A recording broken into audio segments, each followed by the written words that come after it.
get on and start building it themselves, to procuring it themselves. We do need to keep landlords in the market. We lost about 7,200 landlords over the last 2 years, and that is a big problem for people. People are selling out of the market. So what we have a plan and a policy to incentivise long-term leases.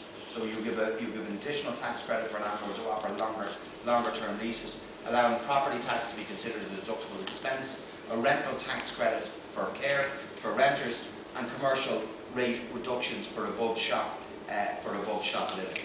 I'm nearly done, guys, because I'm conscious I've been talking for a while, but just to cover on social housing.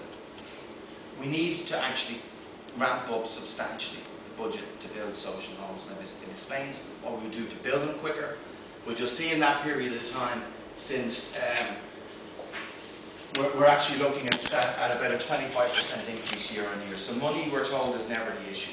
The issue is actually delivery. So we've got to get back and give the power to local authorities to build and procure themselves. Ramp up the build of the new housing agency I talked to. But the next point, if I could say, and this will be one of the last, I'll hand you over to the guys then, is looking at new ways of delivering housing. We have the credit union movement, for argument's sake, who have said publicly on many occasions that they could have potentially up to €8 billion that they would invest in social and affordable housing schemes. The first €750 million is there already, and it has been sitting there for about 12 months now. And since March last year, the central bank actually approved this vehicle of investment that would allow credit unions actually fund social and affordable housing schemes. And I can't actually think of a better way where local credit unions that are there to serve their communities are actually investing in long-term, sustainable investment like that, which is providing housing for their own communities. And it's still not done. And every single month I raise it in the Dáil. The Irish League of Credit Unions continually are asking me to raise this issue where they could be partnering with approved housing bodies and co-ops as well, and putting that money into the system to provide homes, and it's still not done. And the only thing that I can surmise from that is the government response is that they don't believe in this model, even though the central bank has actually approved it as an investment vehicle.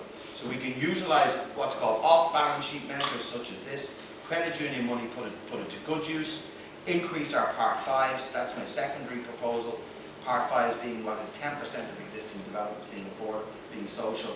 We want 20% being social and affordable. And I think fundamentally now we get on and build on our own land. And look, all of you will see in every local authority what's called voids, which are boarded up houses, boarded up apartments all over the place. Some local authorities are better than others at actually bringing those voids back in to circulation. But there's a massive disparity between how some operate and how others do.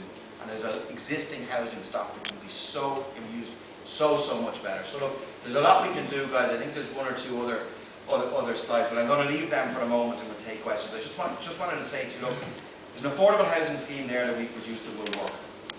Now we will implement, because I think it's crucially important that we're able to provide a way forward for people who want to own their own homes. That will also release the pressure in relation to our public and social housing list as well. And we've got to show hope for people there that there's actually a throughput in housing, that we're actually getting on and building larger schemes and partnering with our approved housing bodies. So, look, as far as I'm concerned, this is the #1 issue, and health and housing will be the two that will be central to the next general election. Our plans, our policies in this regard, and we'll have more released during the course of the year, are costed and they're doable. I think they stack up, but we need to actually work with other partners in the sector to deliver homes for working people. I hope I've given you an overview for some of the things that we're at. We're happy to take any more questions later on. And thanks for your attention this evening. Appreciate it.